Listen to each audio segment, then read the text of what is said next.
So welcoming everybody. And so our first order of business is to do roll call. So Madam Secretary, Yes. do I need to repeat anything since it just started recording? No, I think we're ready to begin. Thank you, Chair Obringer. Okay, then let's do roll call, please. Roll call. We will start with Vice Chair Tsutsui. Vice Chair Tsutsui, I believe, is not present. Member Arce. Present. Hello, Member Arce. Member Burke. Hi, I'm here. Hello, welcome. Member Carey. I am here. Member Chang. Here. Member Claxton. Here. Welcome. Member Corkin. Here. Hold on one second. I need to say Hello, Member Corkin. Member Deschambeau. Here. Member Dieter. Here. Welcome, Member Dieter. Member Espana. Present. Welcome to your first meeting. Thank you for joining. Member Lacey. Here. Member Mahadevan is absent. Member Nason. Sorry, here. Hello, Member Nason. Member Rickard. Here. Member Robinson. Here. Hello, Member San Wong. here. Hello. Member Simmons is also absent. Member Skarados. Is Member Skarados present? I believe not. Member Williams. No Member Williams, I believe. And Chair Obringer. And I am present. Thank you very much. And Vice Chair Tsutsui is joining us now. So I will also mark Vice Chair Tsutsui as present. Hello, welcome. And in addition, we also have Board Member Beverly Lane joining us today. A warm welcome to Director Lane. We also have Assistant General Manager of Operations, Jim O'Connor. Welcome. We have Assistant General Manager of Public Safety, Chief Anthony Chaburo. Hello, welcome. We have Public Information Supervisor, Dave Mason. Thank you for joining us. We have Chief of Government and Legislative Affairs, Eric Feeler as well. Hello. We have Sharon Clay assisting, myself, and Alex from PrimeGov. I hope I have not forgotten anyone, but I believe that concludes roll call. Thank you very much. Okay, and so I'm going to share some information about how the meeting is being conducted. So the purpose of conducting the meeting, as described in this notice, is to provide the safest environment for staff and the public while allowing for public participation. Pursuant to the Brown Act, as amended by AB 361, the Board of Directors and staff may participate in the board meetings via phone, video conferencing, and/or through a hybrid of in-person and remote attendance.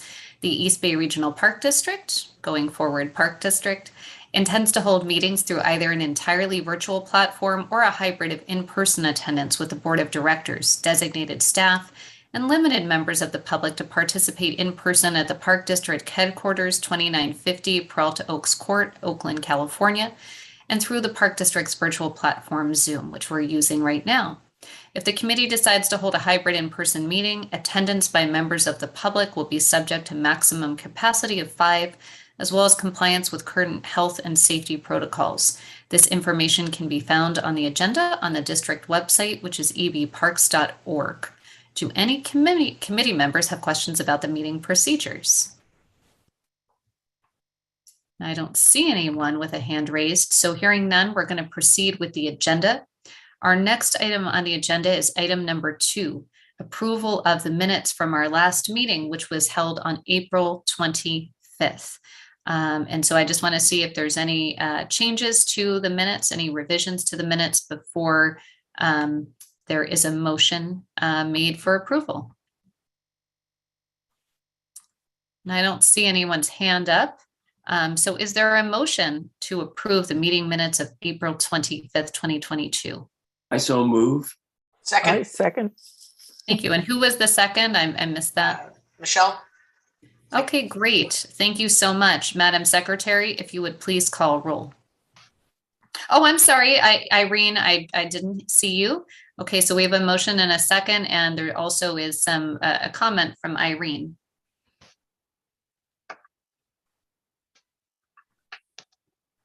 Irene, please go ahead.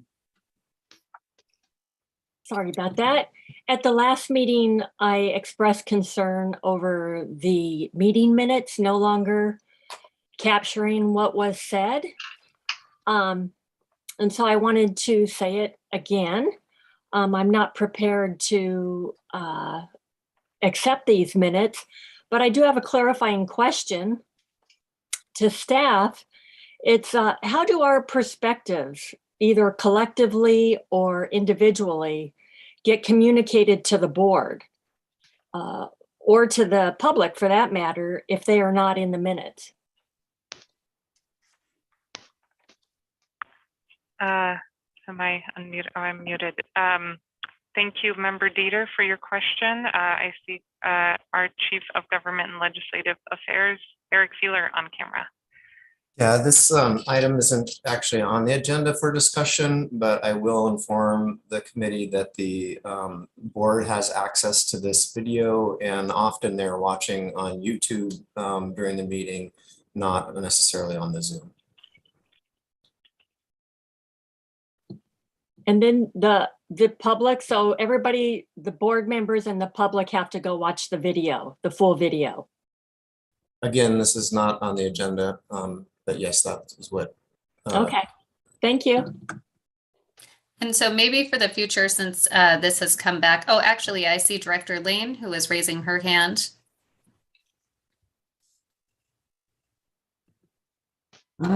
Yes, I would like to comment on this as well. There's been discussion with regard to board minutes, possibly becoming action minutes, similar to what the PAC has. And board members have objected to that. And we are having further discussions about it. And I'm one of the people who is most concerned about it, because I think in order for our meetings to be more transparent, we need to have meeting minutes that are fuller than action minutes, which is what you now see on yours. So there are discussions at other locations that relate to what you just said, Irene. So thank you. Thank you, Director Lane. And so just so we understand, so it sounds like this is being discussed. I just want to clarify, Director Lane, that this is being discussed at the board level. And so whatever policy is established after that discussion, then we would have that applied to the Park Advisory Committee as well. And so do I understand correctly that we'll hear more about this once some discussion and decisions have been made at the board level? I would certainly ask that happen. Okay, thank you. And thank you, Irene, for raising this important issue. Is there anybody else before we start to take the vote on minute approval? Okay, I don't see anyone else. So Madam Secretary, if you would please call the roll. Absolutely, Chair Obringer. First up is Vice Chair Tsutsui. Aye. Member Arce. Yes. Thank you, Member Arce. Member Burke. Yes. Thank you, Member Carey. Aye. Thank you, Member Carey. Member Chang. Yes. Thank you, Member Chang. Member Claxton. Aye. Thank you, Member Claxton. Member Corkin. Nay. Nay, Member Corkin. Thank you. Member Deschambault. Yes. Thank you, Member Deschambault. Member Dieter. No. Thank you, Member Dieter. I have no. Member Espana. Abstain. Okay, noted. Abstain for Member Espana. Member Lacey. Yes. Thank you, Member Lacey. Member Mahadevan is absent. Member Nason. No. Member Nason, no. Thank you. Member Rickard. Aye. Thank you, Member Rickard. Member Robinson. Aye. Thank you, Member Robinson. Member San Juan. Yes. Thank you, Member San Juan. Member Simmons is absent. Member Skaradoff. Aye. Thank you, Member Skaradoff. Member Williams. I believe Member Williams is absent, and Chair Obringer. I will approve. Yes, I support approval of the minutes. Thank you. Thank you. Motion passes with Member Rickard making the motion and a second from Member Lacey. Thank you. Thank you very much. And before we go any further, I do want to welcome Member Espana, and we're glad to have you joining us this evening as our newest member of the Park Advisory Committee. Next item is item number 3, and we are going to be hearing from Board Member Beverly Lane, who represents Ward 6, who will be making some comments this evening. Director Lane.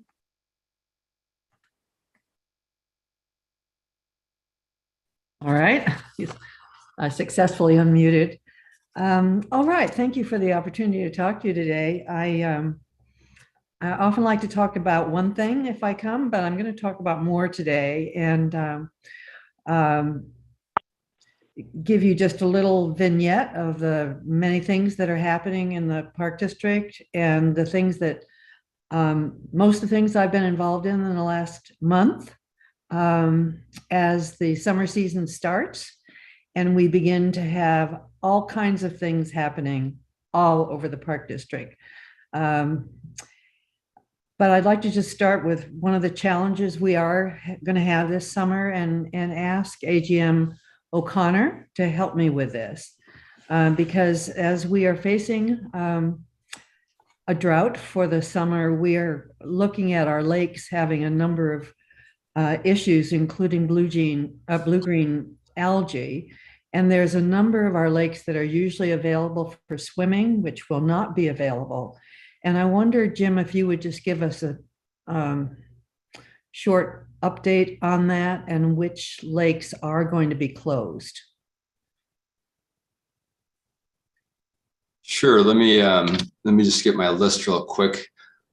Do you want to keep going, and I'll do it at the end of your talk Okay. there? All right. I'm sorry I didn't tell you ahead. No problem. I think it's very interesting and sort of alarming as we see how many of our summer facilities are not going to be available. So what I wanted to do was just say, here's an example of some of the things that are happening as board members get out and about. And in the last few weeks, I've had a chance to go on the Niles Canyon Roll and Stroll, where they closed the canyon from Sunol to Niles. And quite a wonderful event that people have. And when visitors talk to me, they say things like, "Oh, well, why don't you do this every Sunday?" And it's just a huge project to put together, and one that is very enjoyable. Then we have been having coffees with staff throughout the district in different parks to get better acquainted with people and see new staff face to face, and provide service awards for people who have been here significant periods of time.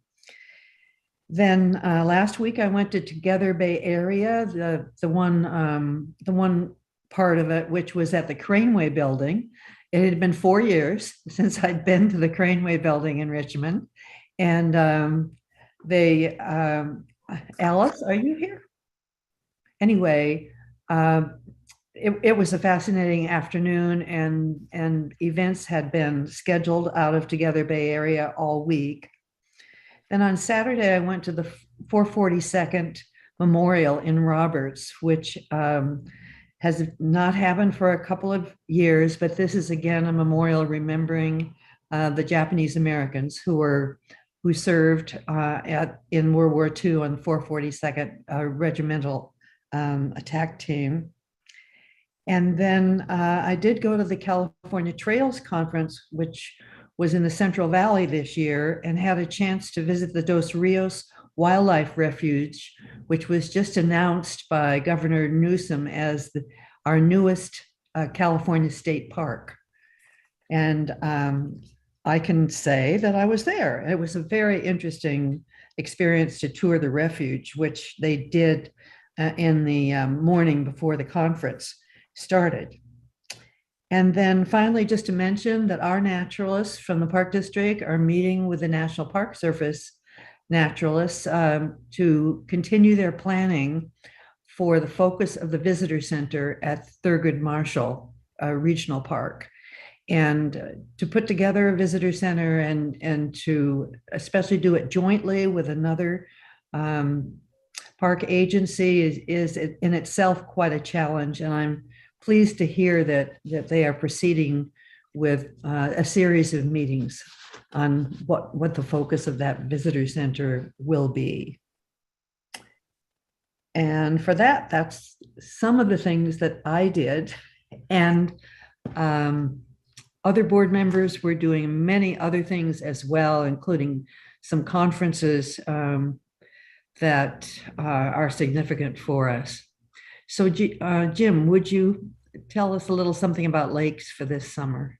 Sure. And just for everybody's sake who's ever listening, Jim O'Connor, I'm the Assistant General Manager of Operations for the Park District.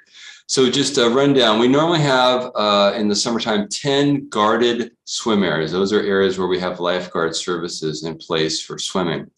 The unfortunate news is 4 of our facilities are permanently closed for this summer.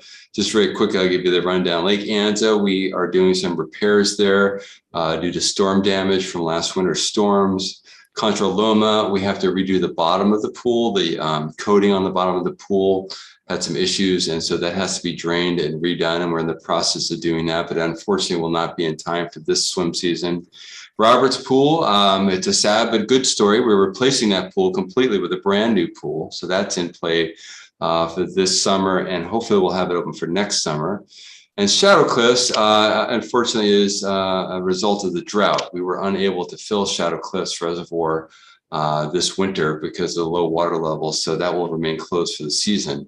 I have one other unfortunate news. Del Val will not be open for this weekend because we did get a higher reading on our blue-green algae toxin levels. So that will remain closed probably through next week. So the rule is we have to have 2 weekly tests that come back below the action level, which is 6 parts per billion, and then we can reopen it. So hopefully we'll have Del Val open the week after Memorial Day. So other than that, just to round this up, we still have Cull Canyon will be open. Diablo Foothills is open.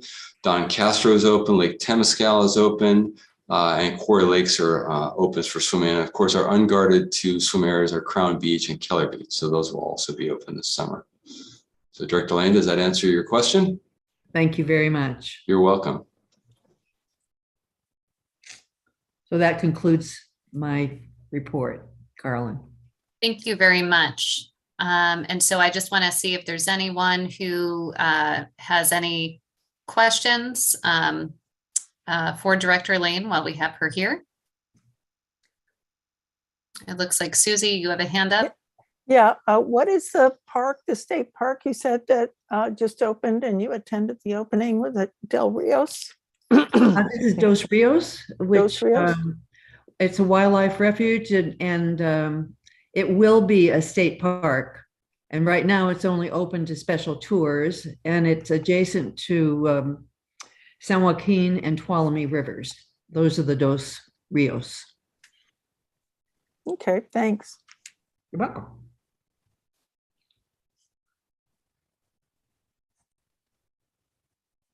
I'm looking to see if there's anyone else who has a question. I don't see any other hands raised. Going back. So I just want to thank you very much, Director Lane, for being with us today and giving us this presentation. Always good to know what you and your colleagues are doing out and about, and we appreciate very much the update. So thank you. Okay, so the next item on our agenda is public comment. And so this is for items that are not on the agenda. And so we're asking speakers to limit themselves to 3 minutes. And if you do have an item that you would like to speak to, but it's already on the agenda today, we ask that you wait to make that public comment. So do we have any general public comments? I'm looking through, and I know we have members of the public that are here with us, but I don't see anyone with their hand raised to make a general public comment.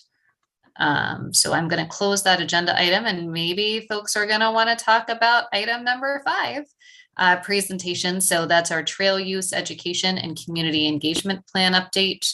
We're going to be receiving a presentation today from the Assistant General Manager of Public Affairs, Carol Johnson, and our Public Information Supervisor, Dave Mason. So I'm going to turn it over to them, and we'll receive the presentation, answer clarifying questions from committee members, and then we will also do public comment on this item.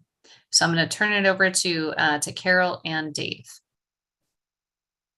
Thank you, Chair Obringer. Appreciate it. My name is Carol Johnson. I'm Assistant General Manager of Public Affairs. And I'm pleased to bring with me today Dave Mason, who is our Public Information Supervisor, who will be presenting on this item. It has been at least a year since our team has joined efforts internally with an interdivisional group of people that are talking about trail users and trail users etiquette, trail users information and education. And so we have today a presentation that will share with you our plans going forward to hopefully, reduce conflict and improve education amongst all trail users in the future. So Dave Mason, take it away. Sure. Thanks, Carol. Thanks, Chair and the rest of the members for having me here today to talk about this issue. I know folks have been talking about it for a while. So let me share my screen. I have a number of slides to share, and we'll hope this can work.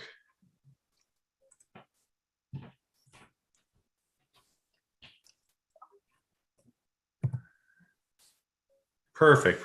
I gotta test this out. I only have my laptop today, so one screen. It's amazing how addicted I've gotten to 2 screens. Okay, so yeah, here to talk about basically trail users education and community engagement. We put together a program, like Carol said, after over a year's worth of work in development. And here we are today, kind of starting it off. We've already started the implementation of it. We're kind of in the infancy stage of really going. But want to kind of give you guys an overview of kind of how we came to be and where we are today. Bottom line is that we did kind of develop, obviously, this thing you're going to see today, this campaign, this program, based in response from internal voices, external stakeholders, and of course, increased visitation, which we have all seen out in the parks, even before COVID, but obviously with COVID, we saw an influx of visitation in the parks and has not really gone away. Maybe it's died off a little bit, but we definitely know the crowds and the people's love of parks has stuck, so which is great. In development of this plan as well, we worked with a consultant who specializes in helping public agencies develop communication programs. And so we're talking about Circle Point. They do transportation projects. They work with special districts, major cities, and we brought them in to help us, develop this program. So that's great. The plan also incorporates a lot of feedback we've heard from the stakeholders, but also from testing in the field. So when we developed this, when we're coming together, we felt it was very important to basically make sure we went out into the field and did some testing of actual trail users to make sure the path we were taking made sense and give us some feedback along the way.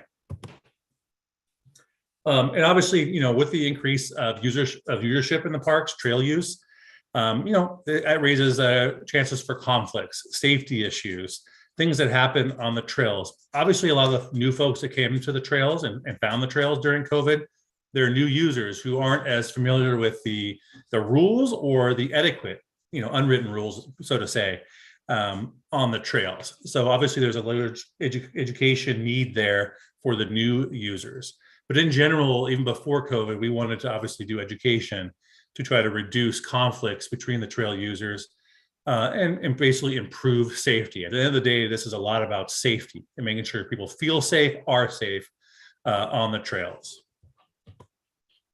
So going into this, we had some overarching goals that were important for us in developing this with Circle Point and our internal team. So like Carol mentioned, we had an internal team that came together to meet, I think monthly on this to kind of make sure we're talking to all audiences internally to make sure what we had and what we pulled together made sense.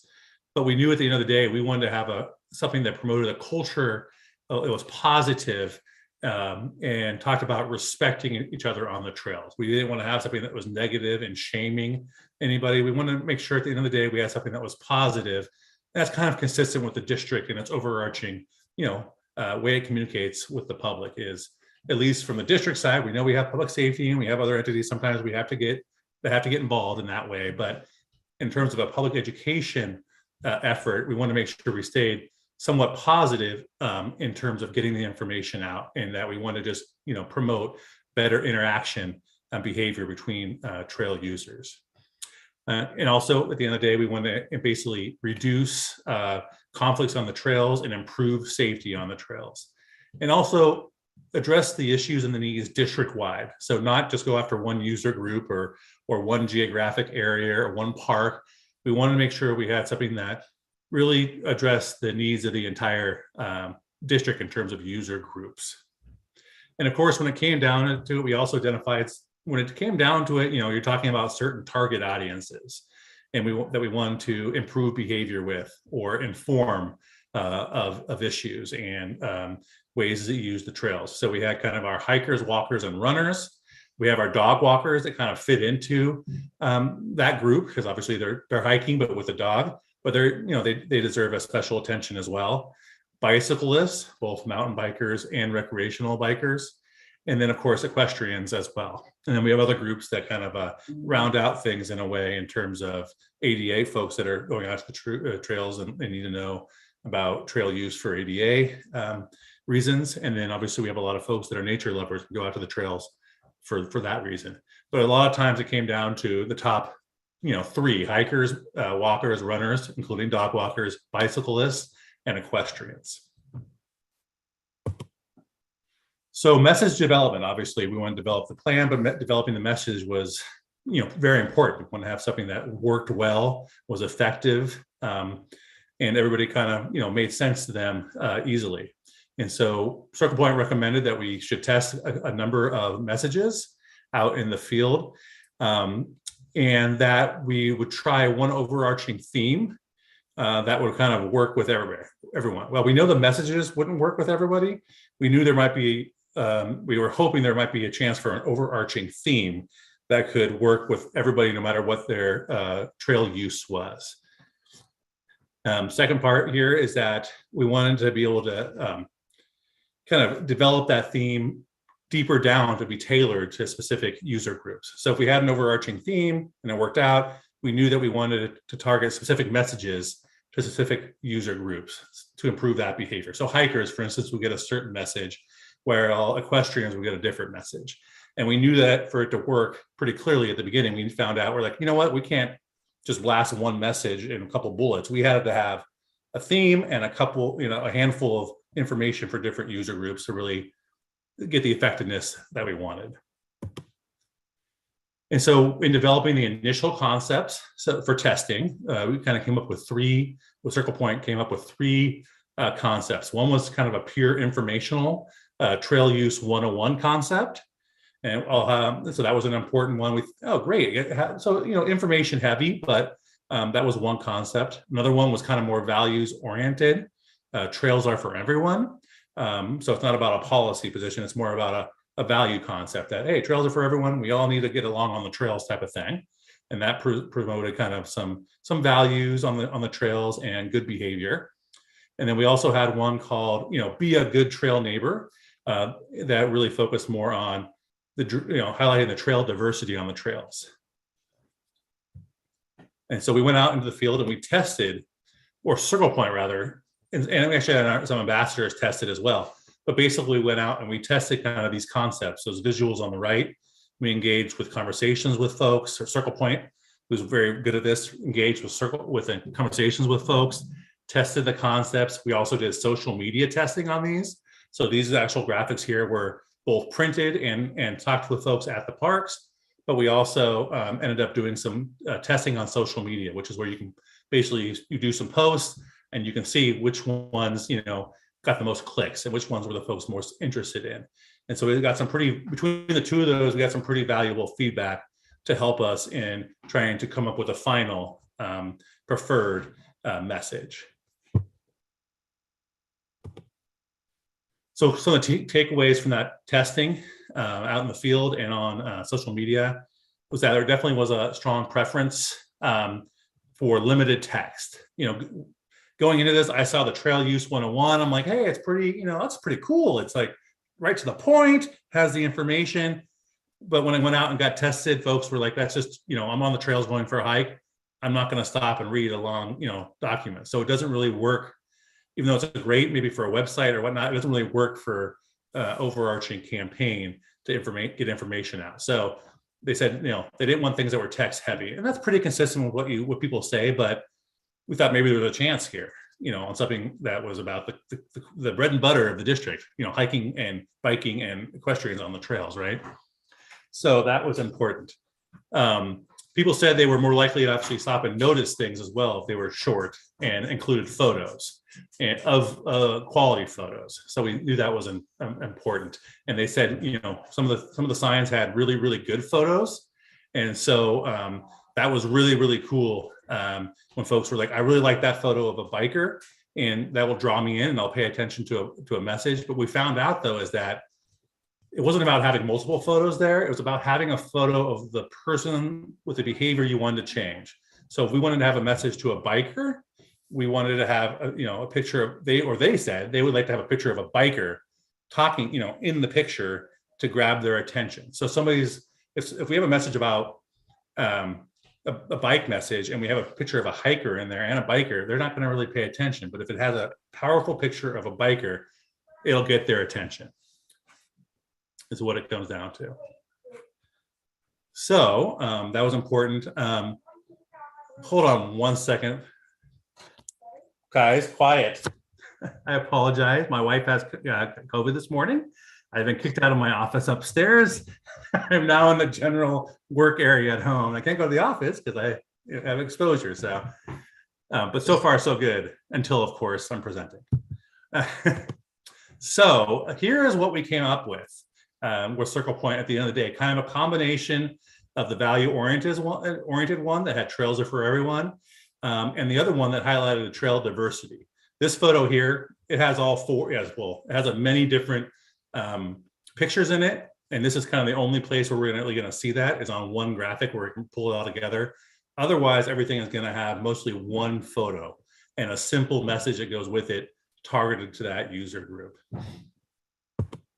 So here, what we've done, actions so far that have been taking place, is that we've developed some signs. These are actually final prototypes because we're working on photography to improve the signs. We need to get more, just better photos and diversity. And, we just need to go out and have a photo shoot, which we have on our schedule.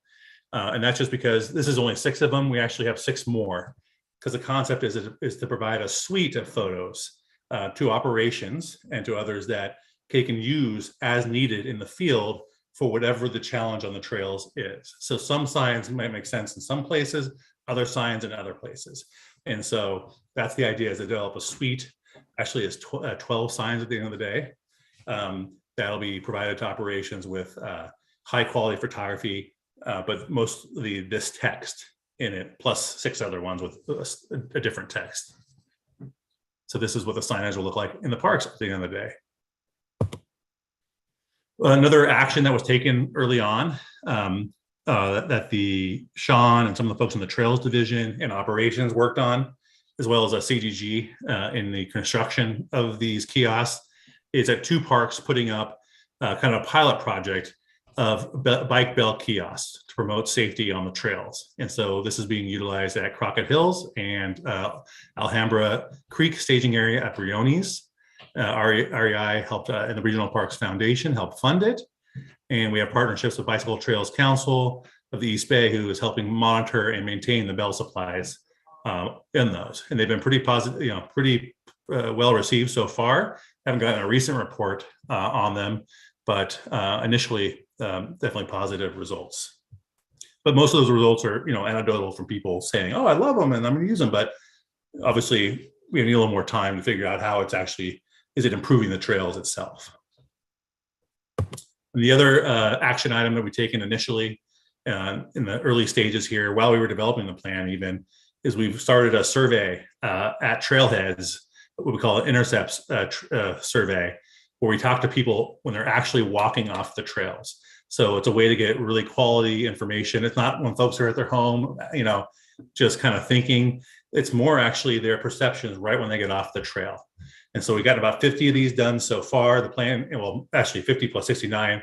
The idea is to be able to utilize this type of survey in the long run to really gather quality information on what conflicts are really happening on the trails. What are the real perceptions from folks as they're getting off the trails, going to their car or biking home, whatever it is. That's the best type of information to get. It also helped in development of our messaging a little as well. And that leads us kind of to where we are today. What are the next steps? Like I said, we developed a signage suite, but we have a photo shoot scheduled for next week and later in June to capture some high quality photos for those suite of signs and the overarching entire campaign. We just need better photography, diverse photography. If we're going to do this, let's do it right and get real, stage photos basically out in the park. You can get, a lot of folks are doing stuff, but to really get photos that'll work in a sign, we got to stage it. Website is going to be updated with a page.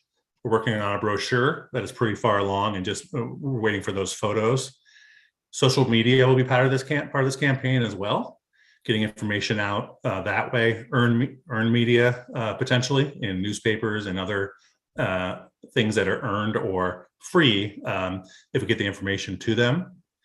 And then, of course, at some point is start doing actual feet on the ground outreach, where we go out to the trails or community events and start handing out, brochures, flyers, engaging people. We'll have some swag eventually with this as well, and start doing that both community events, but also on the trails. Start doing some trail ambassador type things where we can set up a table and kind of do those surveys we talked about earlier, but also provide some positive information on how they can, what the rules are, what the behavior is in a soft way, where we're not, telling them, hey, you broke the rule. It's more like, hey, here's good information for next time, kind of thing. And then, of course, we have potential partnerships with, biking groups, hiking groups, REIs of the world. There's a lot of ways we can partner to get our information out to an even broader audience. And then, of course, you have things that are usually paid or major partnerships for PSAs and advertising to get this information out on an even broader scale. So that is the overarching kind of summary of what the plan is, how we got there, how it included the testing and talking to folks out in the field, internal audiences, external stakeholders we talked to along the way as well. And recently we presented to the executive committee of the board. I think we talked to the trail user working group along the way on this as well. And here we are today, basically in the early implementation stages. So thank you. I can answer questions, love feedback, or just tell us what you think. Dave, can you take? Thank you. Sure. Yeah, I was just going to suggest that we take down the presentation so we can see each other again. And let's see if there's any questions for Dave. And before I go any further, Carol, was there anything that you wanted to add, or was that the gist of the information you wanted to share? Thank you again, Chair Obringer. No, I just wanted to open it up for questions and we'll be happy to address them. Okay, great. So let's start with questions from the committee, and then we'll open it up to public comment. I see that Andrew has his hand up. Go ahead, Andrew.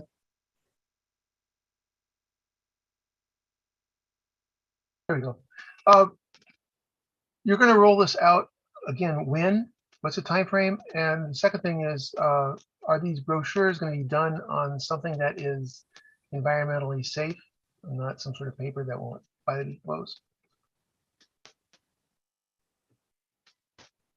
Sure. I would say we're rolling it out as soon as we get the photo shoot done and can produce the thing. So the next couple of months. In terms of the brochure, should be pretty quick as well once we get the nice photography to be able to drop in.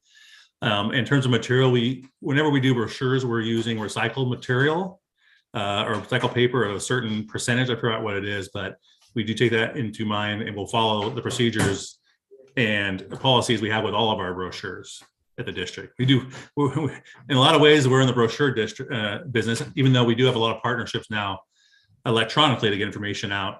And our website, of course, is important, but we do always do a lot of production of brochures for folks with maps, et cetera. So we'll follow our regular procedure of using recycled paper as much as possible. Okay, that answers my question.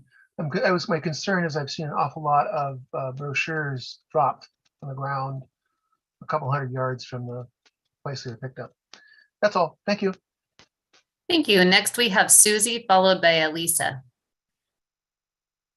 Hi, thanks. I actually had a question when I was reading through material and remembering our last meeting. We were asked to possibly, query people that we knew, community members that we knew, use issue.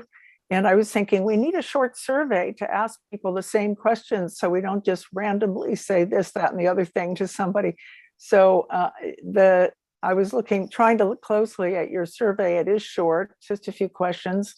So I guess I'd bring that to Chair Obringer if we could ask for some kind of survey material that we could use if you want us to ask community members that we meet up with, other people that we hike with, people that are in groups that we're in.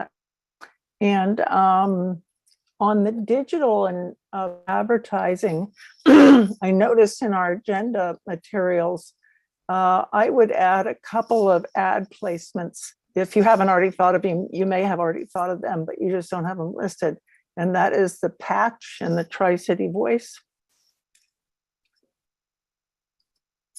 Thank you very much, Susie. And so I just would ask Dave and Carol, is there any material that's already been created that could be shared in terms of surveys, as Susie was suggesting, that could be provided to the Park Advisory Committee members? Yes, hi, again, Carol Johnson. Let me take your second piece first, which is the Patch and Tri-City Voice. Yes, they are part of our media list, and we always send things to them, and they are always picked up. As it relates to survey work, this type of survey work, we certainly have the questions and whatnot and could share them, but I would caution that the purpose of the survey work was to get people that were coming off the trail at the time of their visit, so that we could understand from that time frame what kind of situations they might have encountered.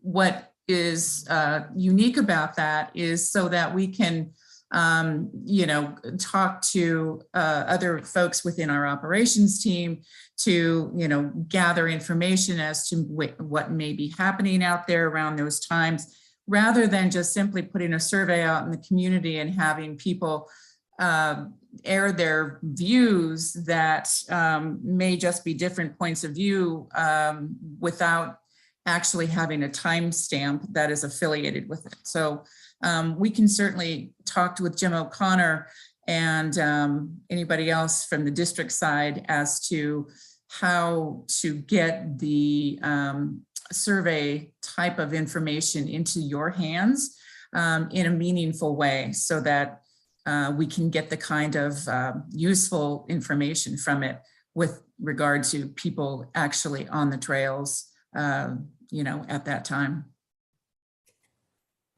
Yeah, I would echo a little bit what Carol said, but I think I can provide a little more context. I read the surveys. It's true, because reading the surveys, people have plenty of, like, you know, what you'd expect about, you know, bikers or this or that. Like, but then you did see, because they were coming right off the trails, there were many folks who were like, oh yeah, I had a great interaction, or like, well, it's no interaction, but in notes they would say, you know, I didn't have no issue, actually. Yeah, I saw a biker and we, you know, we waved at each other in the trails and got each other's way. Those are the things I don't think you wouldn't, we've never really captured those on a internet survey, for instance. So it was kind of neat to actually see that, because we were doing trail intercept surveys as people were coming off the trails, and where there's a little bit of a tiny bit of engagement where you're like, you know, we just want to hear from what your experience was today, and it's fresh. And so it was neat to get a little bit more, you know, I don't know, a balance, but it was neat to see some positive or some, you know, because we know it's out there, right? We know we hear the stuff already that are challenges. But we also want to hear about the positive things, because those are the things we want to promote at the end of the day, is the better and the good interaction. Thank you. So next, we've got Elisa, followed by Igor. Good evening. Thank you for the presentation. You definitely have the challenge of trying to convey information and keep attention, and I think that you're meeting that very well. The prototypes that you showed us, I think will work, because it has that leading question to get their interest, as well as the photo to show, like, to kind of hook their interest group. And then the ways to get info, having that QR code. So just good job overall with that. I think the challenge that I see happening here is not having reception. So not being able to actually access that info. I see that a lot in East Contra Costa County, where you're in the hills, and even though you're starting on the trail, like, you don't have reception to actually get that info. So something to consider when you have people, you know, leaving those big trailheads and going off and hopefully utilizing information if they can access it. Thank you for your Alicia. That's great information. And yes, hopefully someday our reception in all of our parks will be better for everybody's use. But at least for those that can have reception and are interested in actual digital participation, that would be great. I'll say this, and this goes kind of back to the very first question from Andrew about the number of brochures in the parks. We have tried a number of different times to get people to go paperless. And while there is a number of, a large percentage of people that are going paperless and or printing things from home in advance of their trips or trails trips, we still get people that absolutely need to have the paper in their hand at the trail and or the kiosk if they enter. Our park supervisors will be the first to tell us that. So we can't totally get away from paper just yet. Trying though. I think there's something to be said for not having access to, you know, your phone when you're in the parks as well. So you can, you know, go either way on that one. Thank you, Elisa. Igor, please. Well, thank you for the opportunity. I have actually been lobbied a little bit. Various people have called me and tried to persuade me various ways. And I was really gratified to know how many people are paying attention to the PEC goings on and the meetings. That there seems to be quite a few folks following what we're doing here. In the course of doing that, I was surprised because being a technical guy, I tended to think of the kind of trail usage 101 approach. You know, here's what the rules are and here's how we manage it and so on. And pretty universally, what most of the people who were taking the trouble to call me and try to persuade me one thing or another, they were all saying that this is more of a cultural thing than it is a factual thing, that it's the most effective way to build a good trail policy, trail practice is through appealing to people's cultural instincts. And, you know, like the trails are for everyone, let's all get along, that kind of thing, seems to resonate quite a bit with the folks that actually I've been talking with. So I think you kind of emphasized that as well in your presentation. And so it's nice to find kind of a congruent result in that respect. I also was surprised to hear how many people seem to be in favor of not just bicyclists, of a bicycle-only trail. That the idea being that maybe you could go up on a multiple-use trail, come down on a bicycle-only trail and do all this kind of cool stuff. And you wouldn't be endangering anybody who's not engaged in that activity already. Found that surprisingly popular as a unscientific, statistically valid survey of the folks that have talked to me about this. So I just thought I'd pass those ideas along. Thank you, Igor. I would like to say that cultural or not, we do have a number of new users in the parks, and even with the existing users that may have had access and really quote unquote known the rules for a long time, there still does become that opportunity for conflict, verbal or otherwise. And the importance that Dave showcased is that it wasn't just public affairs or the staff creating the message here. It was actually the public having options, and what they selected that was most relevant to them was this thing about joining together. We're all here. The trails are for everyone. So I think that's important to note. As it relates to the one-way trails or any other kind of pilot types of initiatives that the district might look into in the future, that too will need to have extreme amount of education, so that if we chose or the district chose to do anything in that regard, it's not just inherent, expectation of how and where and when you can do and hike or bike or ride your horse on trails.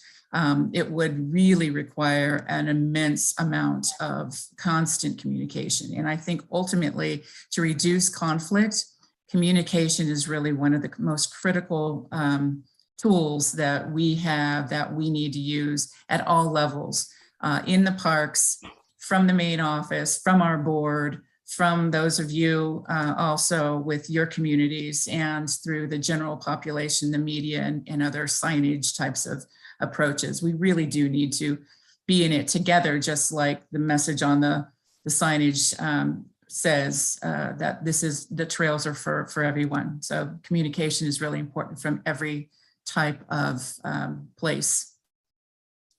Yeah, that's very consistent with what I heard.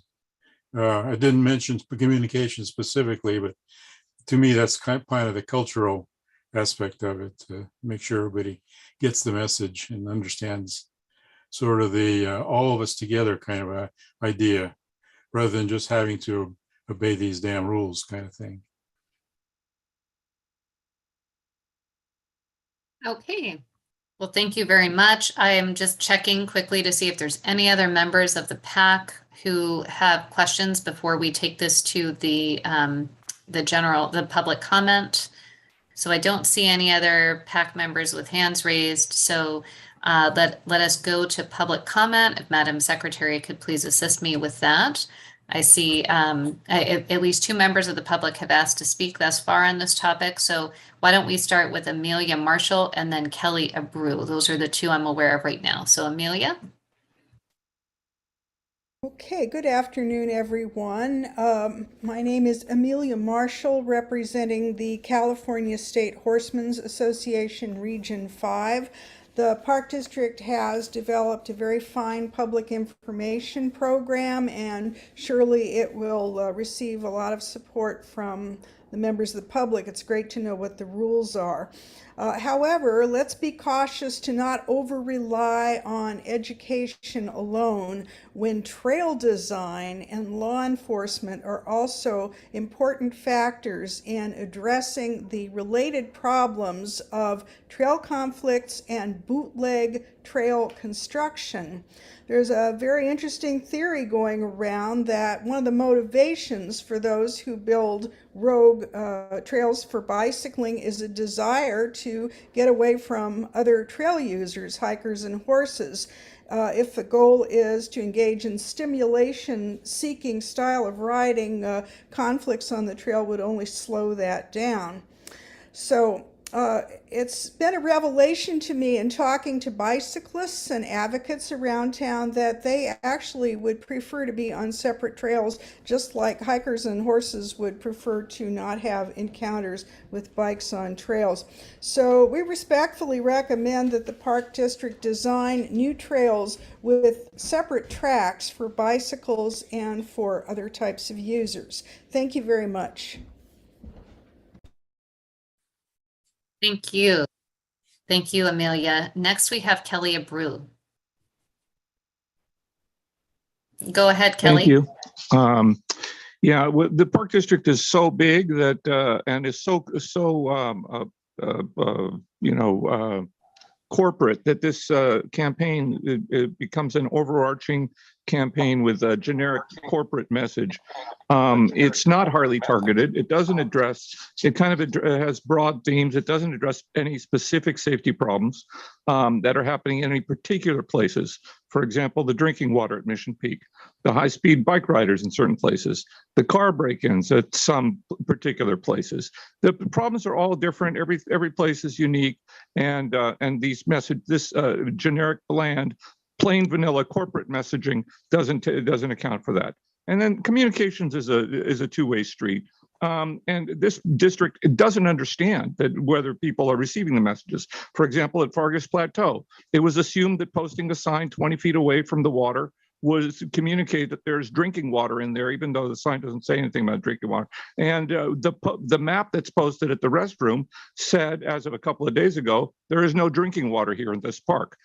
So, you know, and regardless of what's posted on the signs, there's always the assumption on the part of management that the people are receiving and understanding the messages that you're putting out. And very often that's not happening. You know, and then a lot of times the problems that are being addressed are fake problems like car horns or semi-mythological unicorns like 4 a.m. trespassing at Mission Peak. There's a systemic bias in some of these images. You see, look at the stereotypical pictures that you see of vicious dog breeds like pit bulls. Dogs are always represented by pit bulls that look like they're going to rip your throat out. They're wearing a leather harness and metal studs. So yeah, let's try and address the real needs at each different park and maybe talk to park supervisors, figure out the problems and put in specific messages. Thank you. Thank you. Next, we have Jim Hansen.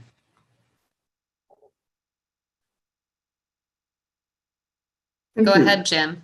Yes, thank you. Thank you, and hello, members of the PAC. I'm looking at the goal, and having served as a TWIG member, my awareness of the difference between the different trail users and needs has actually become even more educated. You know, while not on the surface, looking at the organization of trail uses in the district, I would be concerned that Trails for All, as a standalone, could also create confusion among new or even existing users. The question becomes: would the district, would this be interpretative as it's okay for all users to use all trails? This happens, and not all trails are safe for all uses. And so I'm looking at the other topic of be a good trail neighbor. Given that we need to know, we really do, and I've been on the trails a long time, what each user needs as a trail user. I really don't know thoroughly what to do around a horse if I'm on a bike or a walker or I'm walking. And I think that goes for a lot of people.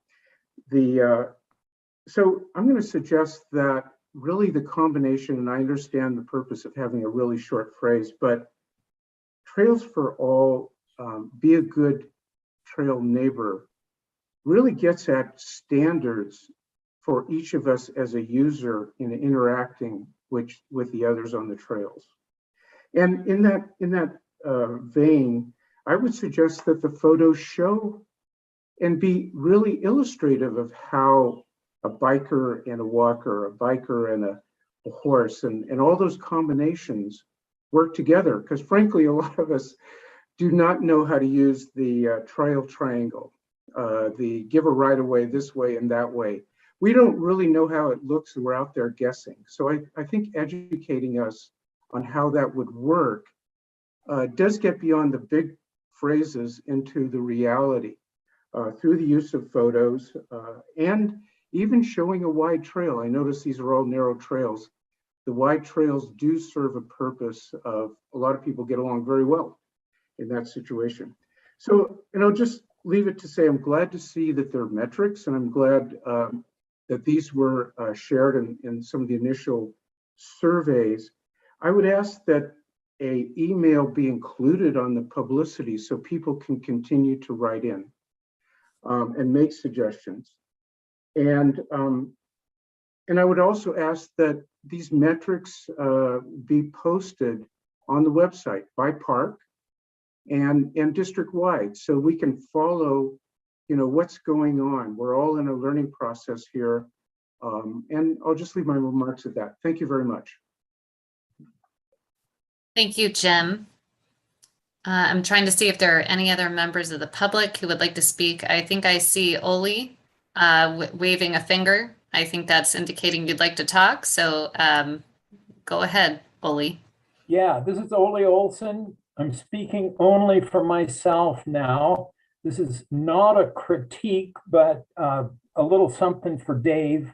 On your slide of 6 illustrations with potential signs and photos, you showed a black guy with a pit bull. I interpreted that photo as they're both smiling. I am not angry, but it is kind of stereotypical, black guys and pit bulls. I'm sure this was inadvertent. That's all I have to say. Thank you.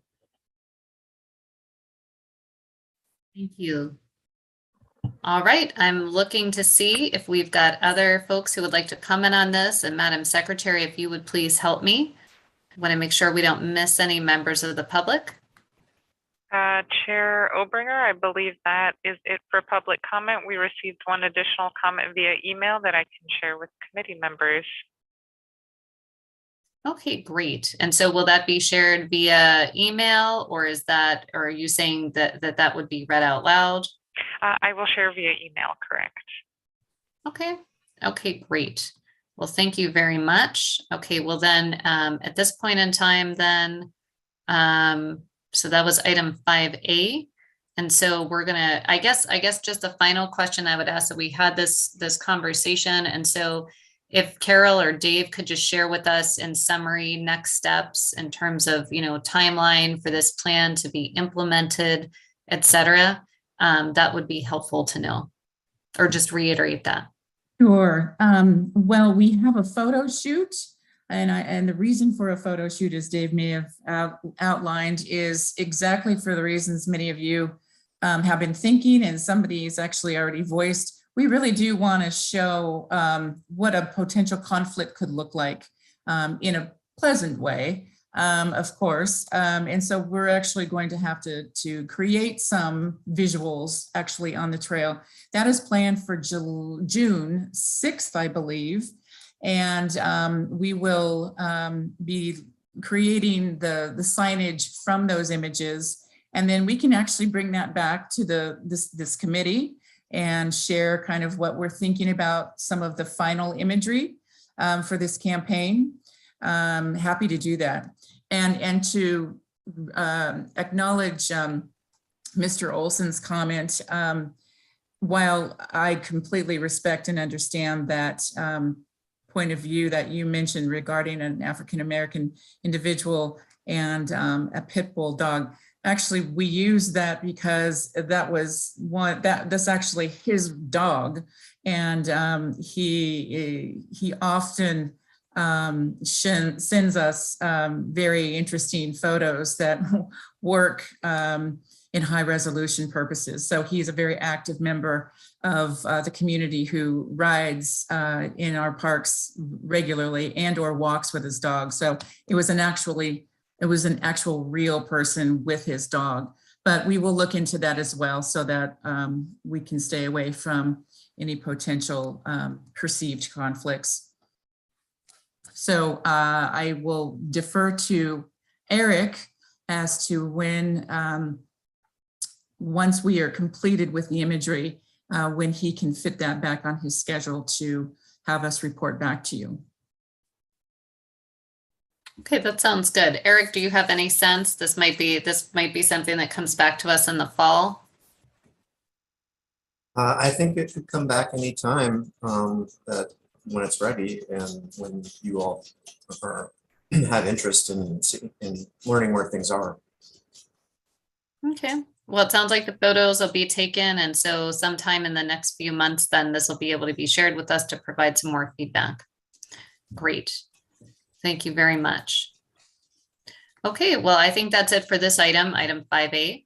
So we're going to move on to item 5B, and this is going to be the start of a much anticipated discussion about our advisory committees, or the role of the Park Advisory Committee. So today we're going to learn more about other open space agencies and how their advisory committees work to help inform the role of this Park Advisory Committee. So I'm going to turn this over to Eric to give us a presentation and then open it up for clarifying questions by committee members. Thank you, Chair Obringer. And yes, this is GM direction to review how other open space agencies handle their advisory committee, and then also to move forward with further defining the role of the PAC and how we may conduct business in the future. So yes, I imagine that will be a long conversation. We will be talking more specifically about the PAC's procedural document and role likely next month. But for this month, we're very honored and fortunate to have two of our sister agencies having some guest presenters. And I really want to thank both Jane and Mark Landgraf for joining us tonight and hanging in there during the last item to present to you all.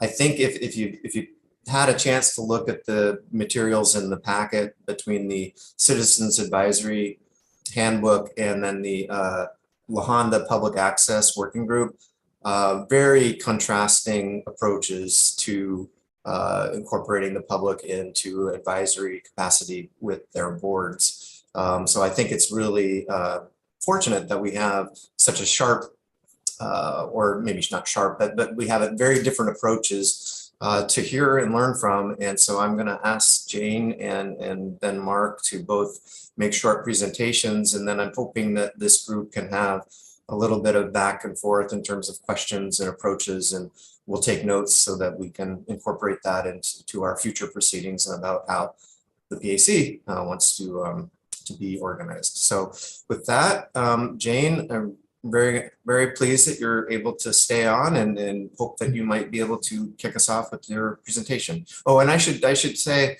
the two organizations are Mid-Peninsula Open Space, where Jane works, and then Santa Clara Valley Open Space Authority, where Mark works. So Jane, if you wouldn't mind starting, that'd be great.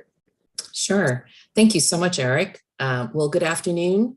I am Jane Mark, Planning Manager with Mid-Peninsula Regional Open Space District. So good afternoon to Director Lane, Chair Obringer, members of the PAC. And then I want to give a shout out to AGM Jim O'Connor, whom I had the pleasure of working with back in the day at Santa Clara County Parks. We've known each other way back then. So good to see you again, Jim. So thank you so much for inviting me to have this discussion about advisory committees and their roles. As you may have read in your agenda packet, there were a set of ground rules and operating procedures related to our advisory body known as the Public Access Working Group for our preserve known as La Honda Creek Open Space Preserve. This preserve actually is our second largest open space preserve in our system. It's located in the town of La Honda in San Mateo County. And this Public Access Working Group was established specifically for the purpose of evaluating and planning a new trailhead parking area. And I'll talk a little bit about the history of that. So this was a pilot to facilitate a two-way community conversation between Midpen staff and our board members and the community at large. Our community includes not just the residents in our jurisdiction in San Mateo County, but also two other counties, Santa Clara County and a little bit in Santa Cruz County. And our community spanned all the way to the coast on the San Mateo County side and all the way to the Bay side in the Santa Clara side, and of course, along the San Francisco Peninsula. We had a very controversial planning process to plan for a new trailhead parking area and trail connections at our La Honda Creek Open Space Preserve. I'm going to be throwing up on the screen a PowerPoint, so I'm also going to turn my image off just due to bandwidth, but I will come back on after the presentation. So give me a second here while I bring up our presentation.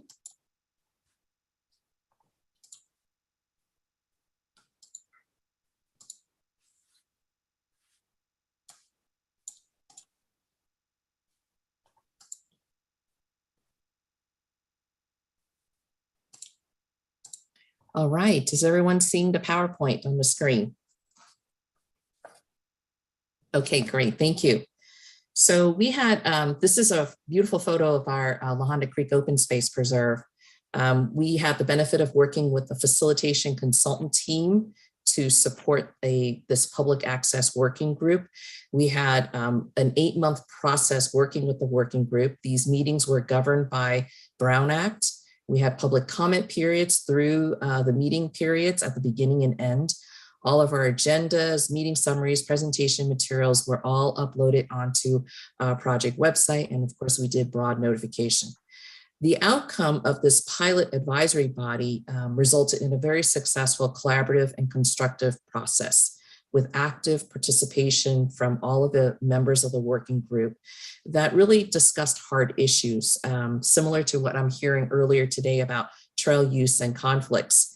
However, with all success stories, there are a lot of lessons learned with our Midpen, for the Midpen board staff and the community, which I hope to share with you this afternoon.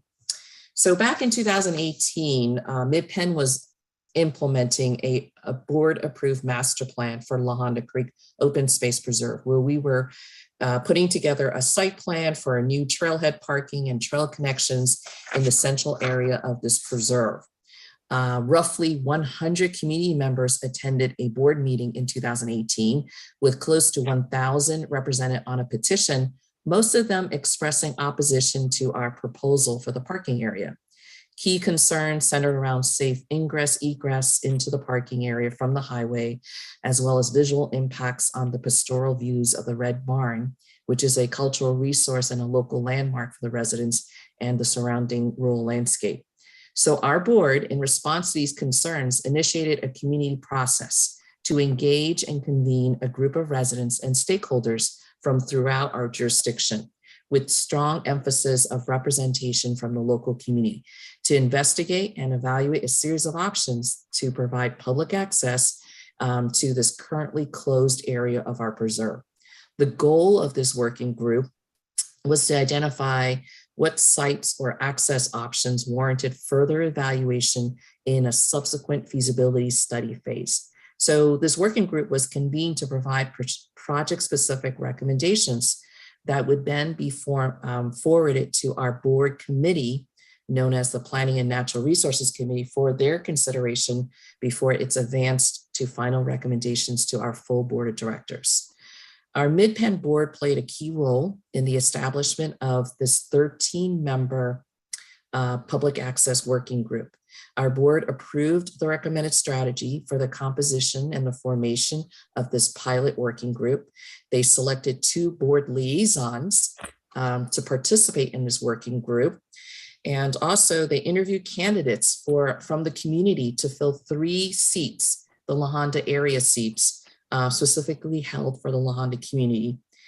The board members each had a ward to appoint a stakeholder or liaison, and ultimately the full board approved the membership of this 13 member group. All in all, this formation process took approximately 1 year. A key point to note in this table here that you see in front of you is how the local representation is emphasized for the local La Honda community, which is located in Ward 6. There was a board member, Larry Hassett, who was in Ward 6. There were 3 local members representing La Honda. And then in Ward 6, there were 2 members from the community. All in all, there were 6 voices representing the local community's perspective and participating in this working group. As an advisory body, this working group provides recommendations, as I mentioned earlier, to our board committee. And this board committee would then make recommendations to the full board of directors who would make the final policy decisions. The purpose of the working group was to work directly with our Midpen staff on this project to evaluate and submit feedback on viable parking and trailhead access options to expand general access to the central area of this preserve. Now, the working group formation, we had a lot of thorough and thoughtful process in terms of filling out this working group process.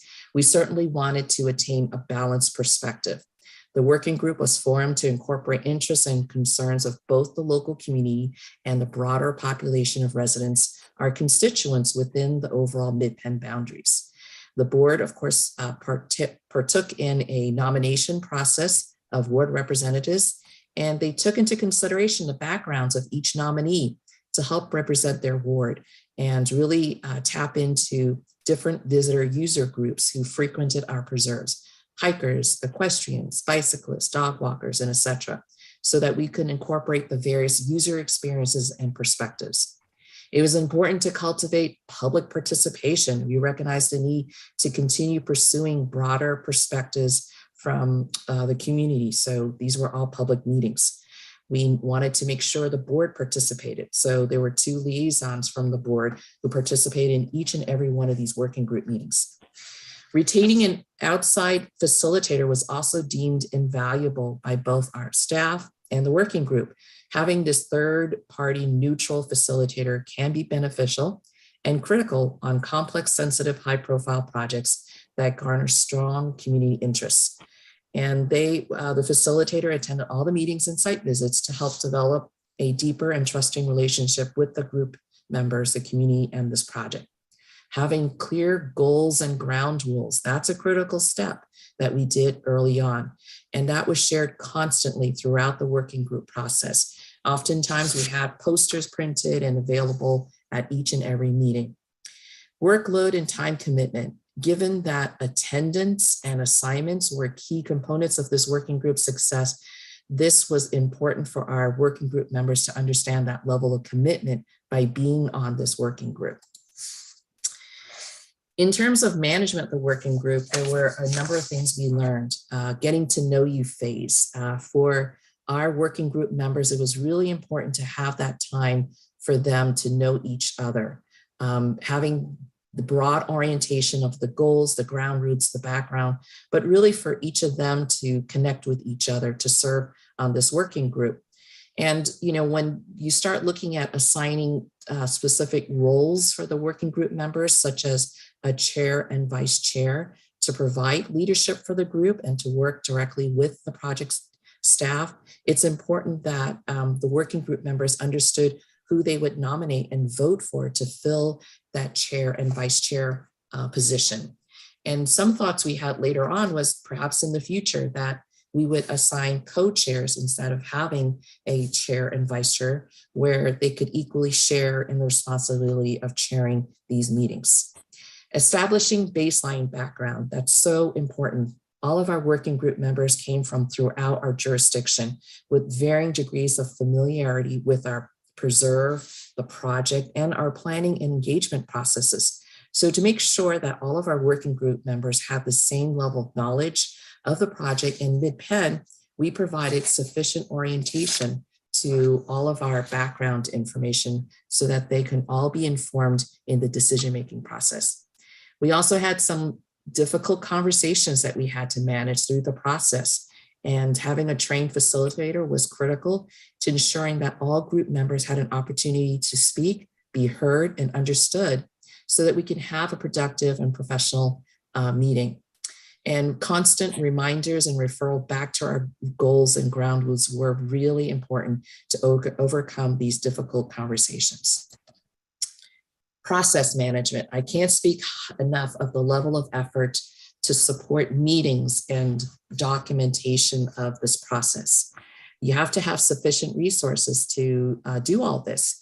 To build and maintain momentum, we really had to put in the effort to make sure that the working group continue on a meeting schedule, having in-depth conversations, and doing their homework, reviewing lots and lots of documentation.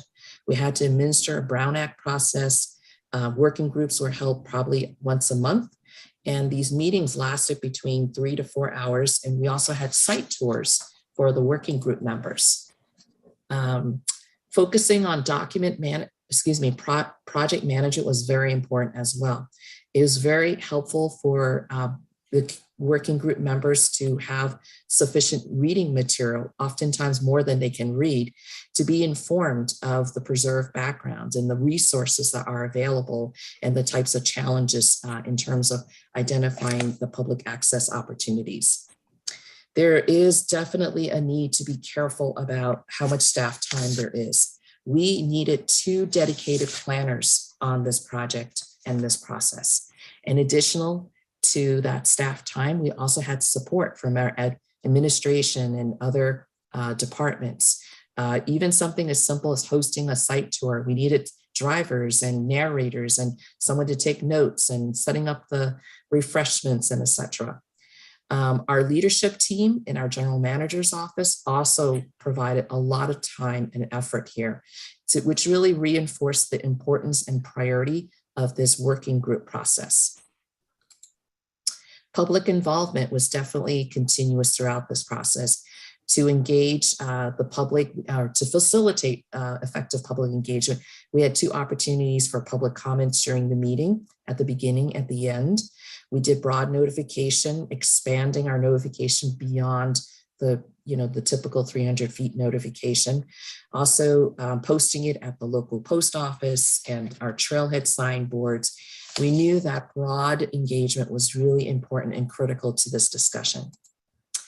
And finally, our working group pilot was praised as being successful by our board, our Midpen leadership and community, with a highly engaged, committed working group who almost for a year produced a list of site recommendations that we can move ahead to our feasibility study phase, which is what we're doing right now. And though shown to be successful, an engagement process involving a working group requires commitment and allocation of significant staff time and resources to administer, starting from the recruitment of the working group members at the onset to hosting meetings and site tours. And then we also recognize that this type of working group is well suited for complex, high-profile projects or processes.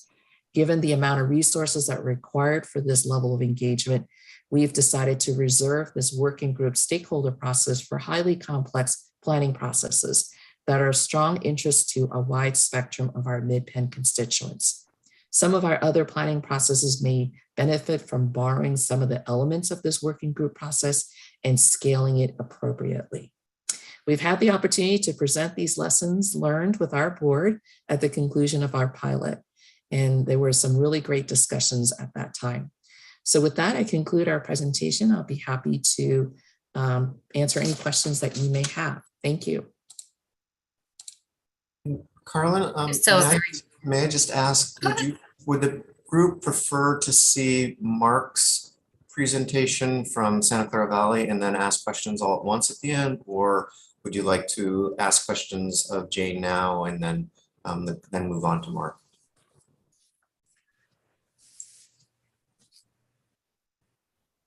Does anyone have a preference as to what you'd like to do? It's a lot of information to take in, but it might also be good to compare.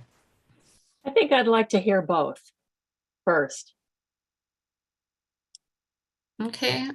Could I see just like a raise of hands, either virtual or otherwise, about, so approach A would be hearing the second presentation first and then taking questions. So how many folks are in support of that? If I could just see some hands, virtual or physical. I'm sorry, you're asking me to hear both presentations first?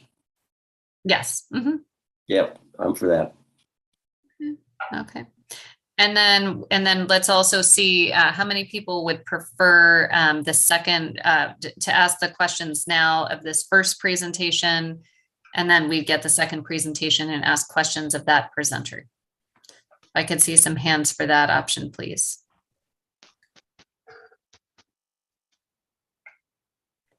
Okay, I'm not seeing any hands for that. So, so I think we're going to go ahead and receive the second presentation, and then we'll open it up for questions about both presentations. Thank you. And Mark, if you want to go ahead and introduce yourself and your organization, and then get started with your discussion. Thank you. Yeah, thanks very much, Eric. Thank you, Chair Obringer and members of the committee. Really appreciate being invited to talk a little bit tonight about our Citizens Advisory Committee at the Santa Clara Valley Open Space Authority. My name is Mark Landgraf. I'm the External Affairs Manager at the authority and have been there for about almost 8 years now. And I'm the co-staff lead for facilitating our Citizens Advisory Committee. So if I also can share my screen, I'm going to put up a presentation here. Can you all see that? Yep. Mm-hmm. Great. Yes. So, I'm trying to keep in mind what Jane presented to establish the contrast. You'll note them anyway, but I'm not sure I can remember everything that you presented, Jane. Your presentation was really informative and had a lot of good information in it. Let me see here. There we go. So just to give you our structure, we have a Citizens Advisory Committee that is continuous. So our committee meets on an ongoing basis and has done so pretty much since the beginning of the formation of our agency back in 1993. And I might note that back even just a dozen years ago, about 2010, before our current general manager, Henry McKenzie, was hired, we only had a staff of about 14 people for our entire agency that covers a population of about 1.4 million in the South Bay. And we had already protected some, I believe the count was about 15,000 acres at that point. So quite a small staff. So in those years, we really needed the Citizens Advisory Committee to do a lot of the work that otherwise staff would be doing. And I'll talk a little bit more about this in a moment, but the last few years, since we started hiring more staff, we now have 50 staff. So, fourfold what we had just a dozen years ago. Now staff is doing a lot of that work, and we had to have a bit of an evolution of our Citizens Advisory Committee to make sure they continue to be engaged, and we're both feeling useful and we're actually very useful and continue to be so for our agency. But first, let me go through the rest of what I have in this brief slide here. So our Citizens Advisory Committee meets bi-monthly, meaning every 2 months. So they meet 6 times a year roughly. And in addition to that, there are a number of subcommittees of our Citizens Advisory Committee that work on special topics and convene in between those large group meetings so that some of the work gets done and then they present back to the larger committee bi-monthly. We currently have 15 seats, similar to what Jane was saying for their advisory panel. We have one for each of our 7 board districts, and then 8 seats are at large. I can note here too that until our recent restructuring of our governance of the CAC, we used to have assigned seats for specific roles, like one person who was primarily representing trails and another one agriculture and so forth.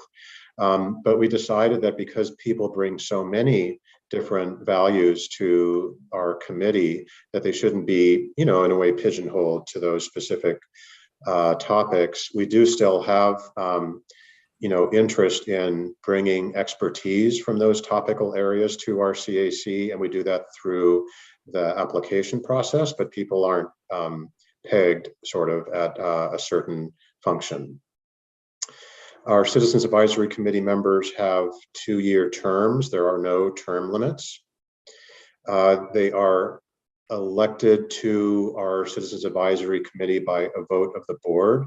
So after the expiration of each 2-year term, our members currently sitting can renew, but we also open the process to members of the public who provide applications through an open process, and then the board considers the sitting members versus the new applications.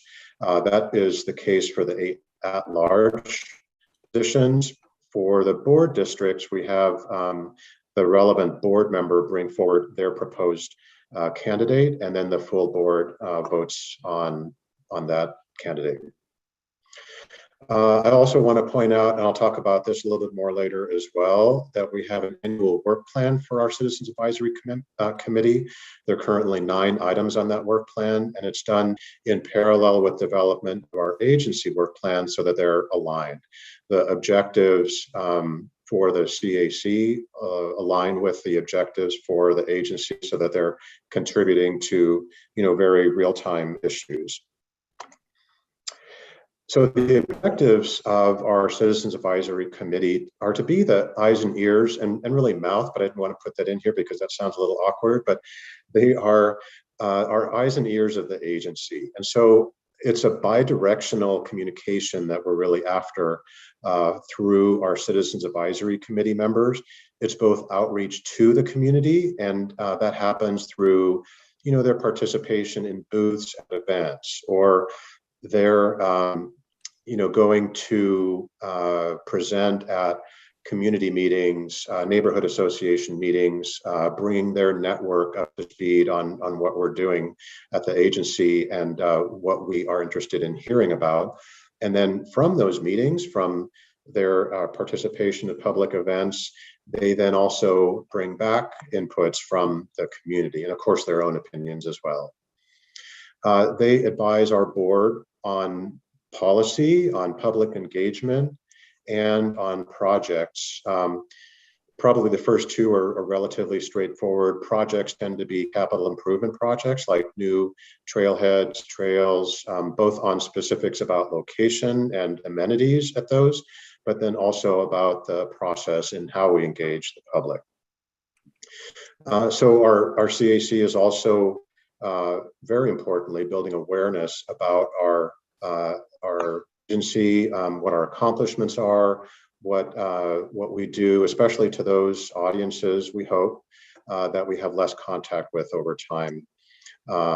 So it's a really important function that they have that way. And then there's a specific project that they work on.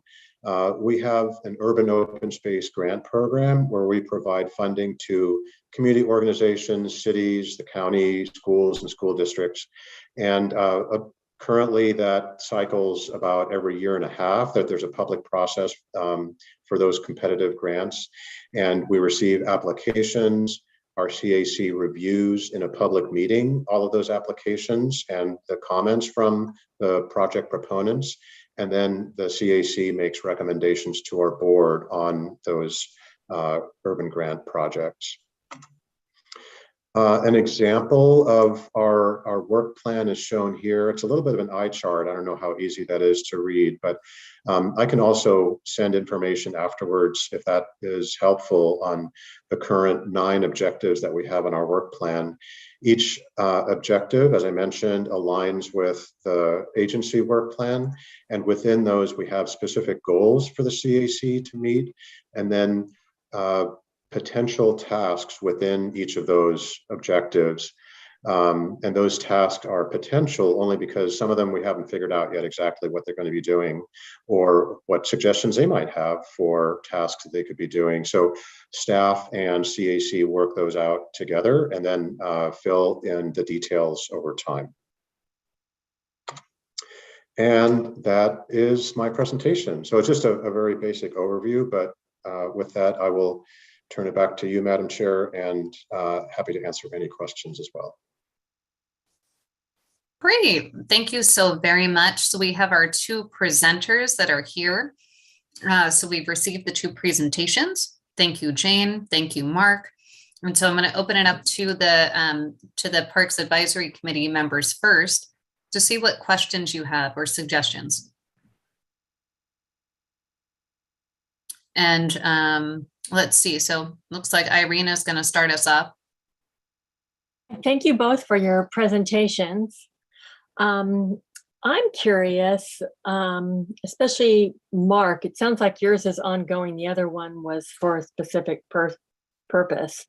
But do the committee members ever initiate an idea, or is it always from the agency? So through the chair? Sure. Yeah, that's a really good question. And we've considered that in the, and I believe it's mentioned in the employee handbook that's attached in the packet. But we usually, the staff brings forward items that are of interest to our board. And then we meet with the chair and vice chair before each new Citizens Advisory Committee packet is developed to discuss those items with them to get approval. There are occasions where CAC members are bringing forward items. It just hasn't happened as often, but we've been encouraging it so that we hope in the future more of that will take place. Yeah. And so you don't have an example then to share with us of how that's worked? Because I am sure Irene's asking that because that has been something that's been discussed, you know, an area of interest for this body. Yeah, several years ago, there was an example where, just for background, we currently don't allow dogs at our preserves because we're primarily a natural resource protection agency. But one CAC member brought forth discussion about possibly allowing dogs or coordinating with other partners to do so at our preserves. So that was an example of how that was brought forward. And he did that through bringing the item to the CAC chair, and then the chair would work with us on staff to put it on the agenda. Okay, thank you. And Irene, I did not mean to talk over you. Please continue. No, thank you. Mark pretty much clarified how that was done. The formality is to go to the chair and the chair would go that way. There wasn't a form to fill out or anything like that. Okay, thanks. Yeah. Thank you. And I think, Irene, your question was one top of mind for many of us. So thanks for asking that. I'm looking to see if there's other questions from committee members. Doesn't look like it. Okay, well, I guess the question I'm curious, do I need to open this up for public comment since it is a presentation item? I think I do, right? So let's see if there are any members of the public that wish to comment on this presentation item. I see Kelly Abreu. Go ahead, Kelly. Okay, thank you. So the naming, as often as always happens in government organizations, we see a lot of names that are counterintuitive or Orwellian. Now, then look at the name of the Mid-Peninsula Regional Open Space District, which you might expect to set up nature preserves. But counterintuitively, we heard today that they want to open up some space for new parks for recreational access, which is nice. When this park district talks about land banks, which is a name that's only used in this EBRPD, as far as I can tell. The idea of banks is being misused. Banks don't put the money in the vault. Your money is not in a bank vault. They lend out money for others to use. That's how banks operate. People don't understand that. So land banks would theoretically have land being out there for other people to use, maybe. And then the Park Advisory Committee, you might expect it to offer policy guidance to management, but instead, primarily, many of them are offering outreach to, or their function is to do outreach to the community. Again, counterintuitive or Orwellian. Thank you. Thank you, Kelly. I'm looking to see if there's any other members of the public who wish to address the committee on this matter. I don't see anyone else.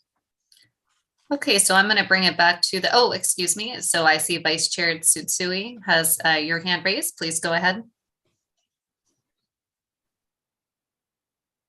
You're still Great, muted, unfortunately. Thank you, Chair Obringer, and thank you to both of our presenters. Those were both really interesting and informative presentations. My question is for Jane. So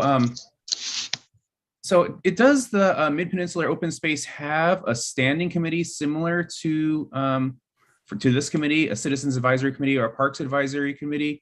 The one you described sounds sort of very similar to our trail use working group that has been running for the past year or so in East Bay Regional Park District.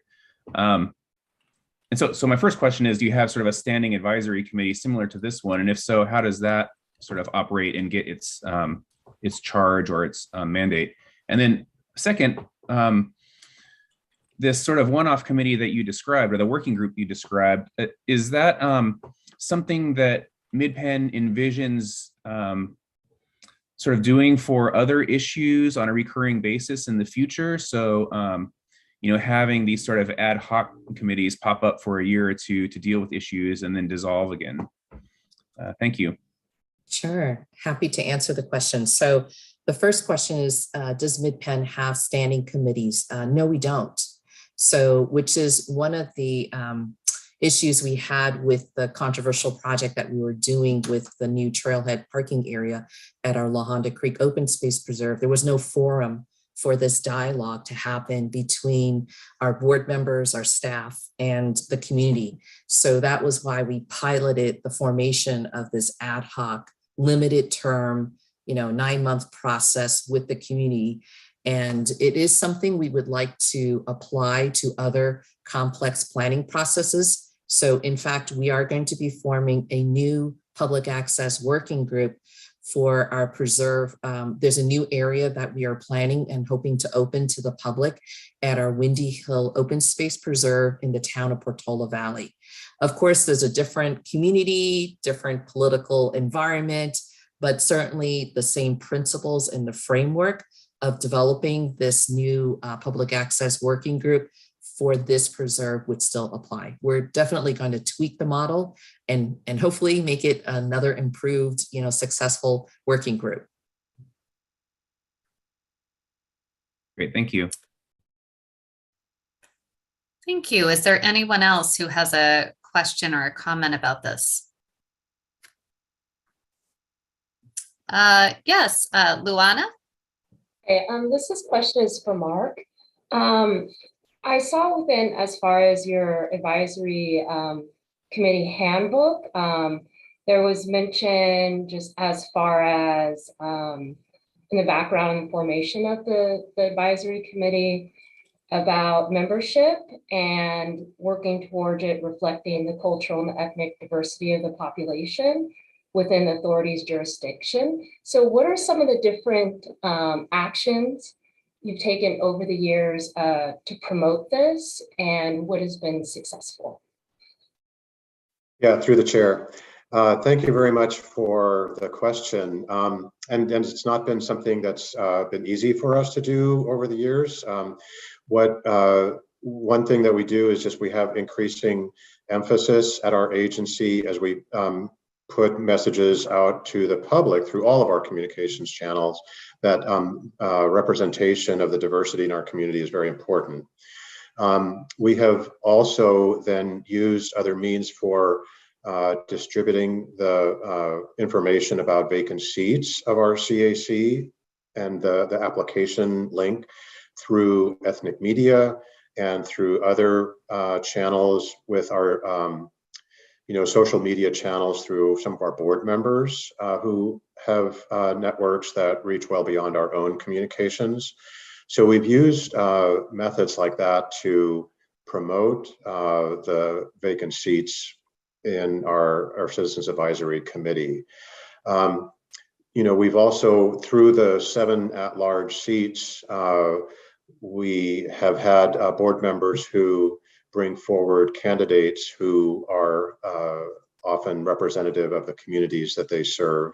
And so, over time, of course, we don't want to prejudice ourselves against certain ethnicities, cultures, also other types of demographic diversity, including age and geography and et cetera. But we do want to just spread a wider net. And so we've been doing that. And indeed, the cultural and racial diversity of our CAC has advanced quite a bit over the last 2 years, I would say. Okay, great. And it looks like we continue to have some questions. So we've got James Chang, followed by Annie Burke. Yeah, thank you so much for giving me the moment to speak. I just really wanted to make sure that as we talk about this, that we continue to think about intersectionality and holistic ways of how we do diversity and also different viewpoints and more importantly, recruitment. Specifically speaking, as somebody who is a millennial on this board, initially when I first applied to be on the actual board of directors, one of the biggest hindrances is just being able to attend a meeting at 2 p.m. on a work day, let alone, and also the 4 p.m. meeting on a work day. Luckily, this is over Zoom, so it's a lot more accessibility for me. This is accessible for me, but I think, if we want to start recruiting, even if it's diversity of professionals, if we want working professionals, especially those who skew tender to the younger side with less seniority in their fields, we want to make sure that maybe our meetings are perhaps meeting at a more accessible time. Now, don't get me wrong, politics in general, young people seem a lot more disengaged for good reasons and bad reasons. And I think we should always be doing more in all governments to do that. But that's something to just really consider as well as we talk about this, along with the issues of like accessibility, like what does the ADA community think our parks are being accessible as well, and how they are able to access not just the parks, but also like our meetings as well. So that's it. Thank you. Thank you, James. Annie? Everybody. Mark, excuse me. I just wanted to, excuse me, Annie, before you speak, I just wanted to see, Mark, you had your hand up. Did you want to respond to something that James had said before we get to the next comment? Yeah, if I may, Madam Chair, thank you. Just wanted to mention that in response to the comments that were just made, our Citizen Advisory Committee does meet from 7 to 9 p.m. In fact, coincidentally, they are meeting tonight, so I'll be with them just in a little over an hour here. And that has worked out quite well to allow people to have their professional lives and then also attend the evening meetings. Thank you. Thank you. And excuse me, Annie, please go ahead. No worries at all. I just want to say hi and thank you, Mark and Jane, for being here tonight and taking the time and spending more of your time on committees like this one. So thank you so much. And also just want to applaud staff, whoever it was that had the idea to bring Jane and Mark here, because this is, I think, exactly the kind of thing that we can do more of and that the district can do more of, is to reach out to neighbors, neighboring agencies. There's a wealth of information in the region, and we should be doing more of this, of reaching out to find out what others are doing and what can we learn from. So just wanted to say thank you, both to our presenters as well as the coordinators who made this happen. Great. Thank you for that, Annie. Anybody else? So great, Eric. I was going to turn it over to you because I think what we would like to know, we're glad to have this conversation and just see, you know, what are next steps? We've got this information. We're learning about what other advisory committees, how they're set up and what role they play. So we appreciate you pulling this together for us. Now, what are next steps to help inform the work that we're doing here? Yeah, well, thank you for that. I actually had a question for Mark, and then we could go to next steps. Mark, I just was curious, you had mentioned meetings on a kind of an ad hoc basis in between the regular standing meetings on specific issues. And I'm curious of how that is coordinated and, you know, how it's determined who's on what ad hoc committee and maybe we should have a sidebar conversation about that, but I'm curious how that actually works functionality. Yeah, through the chair, I can certainly have a sidebar conversation too, but briefly, the subcommittees, let me start with the topics for the subcommittees are identified in the larger CAC meetings. So we have, for instance, a recruitment committee that works on developing those networks that I spoke of earlier to get the word out into more of our community when there are vacant seats. And so that subcommittee would be formed out of members that are either that I'm not thinking the word right now, sorry, but that either identify themselves as candidates or are selected by other members of the committee as candidates. Up to three members are then selected because in order to not violate the Brown Act, it has to be a minority of the quorum of the full CAC. And then those subcommittee meetings are facilitated with staff present in most cases, but not all. Sometimes the subcommittee meets on its own and then reports back directly to the Citizens Advisory Committee. Sometimes it reports back or works with staff and then jointly it's reported back. So it kind of depends on the topic, the complexity of it, and how much maybe staff expertise is required for the given topic. Great. All right. Thank you. I appreciate that. And really appreciate Mark, you and Jane presenting tonight and staying with us here till the end of the meeting pretty much. I believe what we will do next month is look at some of the findings that we have found by interacting with both staff, the PAC, and our board and the general manager, and trying to dig into those a little bit with an eye toward developing a procedural document for this group's. It's kind of similar to what Mark sent over in terms of kind of the operating guidelines and what my preference would be, but I will defer to the group, would be to have one of the subcommittees, as Mark is kind of mentioning, and it can be the executive committee or some other subset that staff works with to develop the actual procedural document that we want to have reviewed by the full committee. And that'll take some iterations between this group and then obviously the GM and the board and our executive team.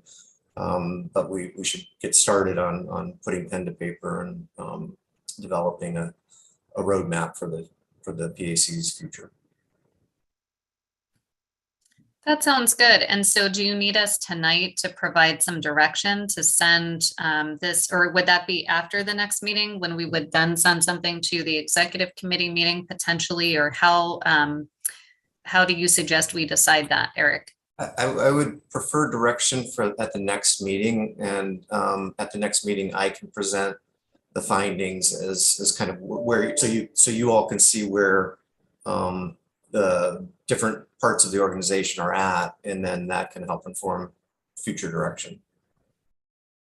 Okay, so we'll have another, so this will be a topic for further discussion at our next meeting, and then we can decide if it's most appropriate to send this to executive committee, if we need to set up a special working group, you know, whatever the body prefers. So I'm glad, again, that we're having this conversation, because I know we've been wanting to do this for a while. So this is a great first step. So thank you, Eric, for pulling this, you and your team for pulling this together for us today.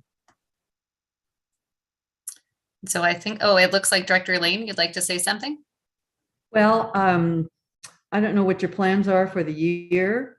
Is the PAC going to be getting together to see people, or is a barbecue planned, or anything moving out of being totally remote? I'm just curious about it. Okay, so let me just make sure that we're done with this agenda item. So we're closing that out. And so I don't know if that, you know, maybe that's a good, we're still under staff comments. So we can hear about that under staff comments, Eric. I know that we talked about this. It's a great question, Director Lane.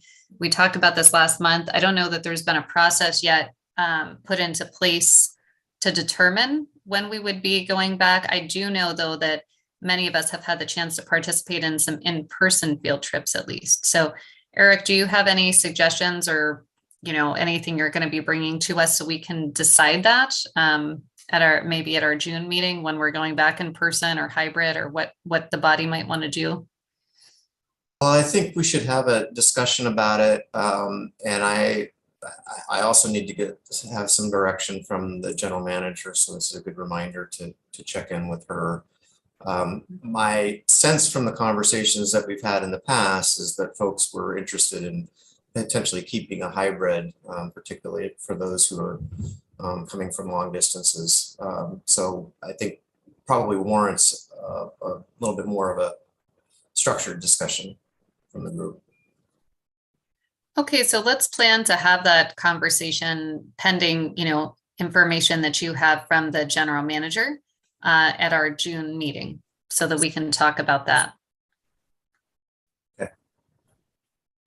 And thank you for raising that, Director Lane.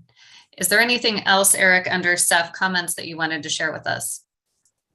Two quick things. The Doug Seiden naming is occurring June 11th at 2 p.m. At Crab Cove at the Visitor Center.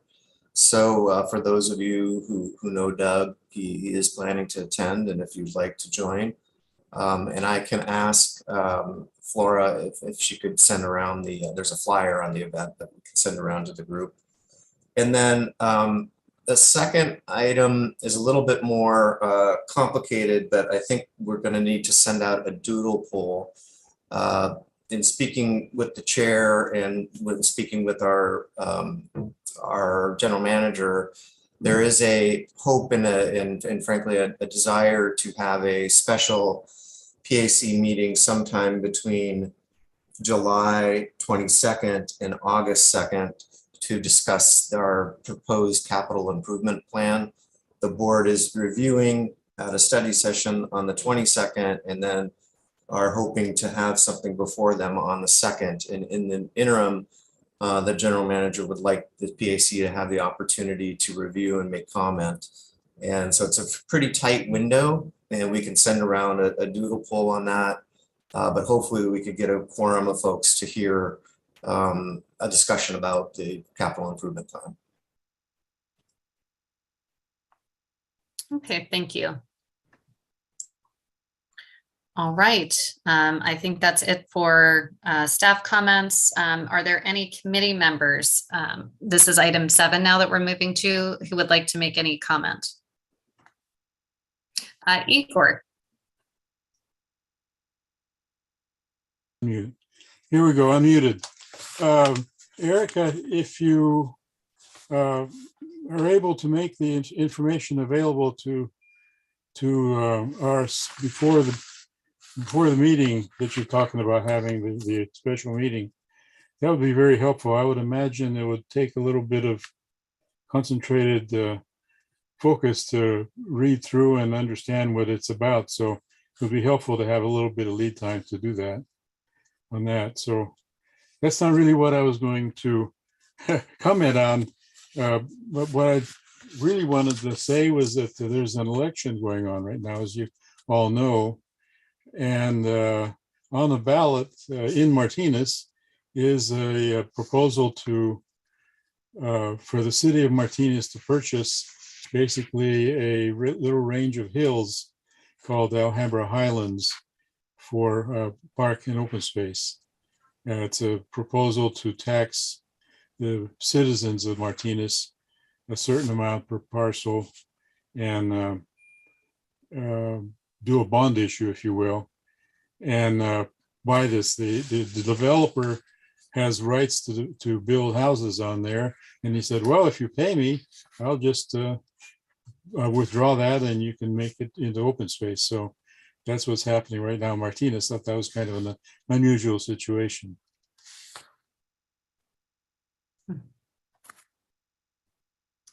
Thank you, Igor. We have an unusual situation happening in Concord too, so stay tuned tomorrow night for that, just in case anyone is not aware.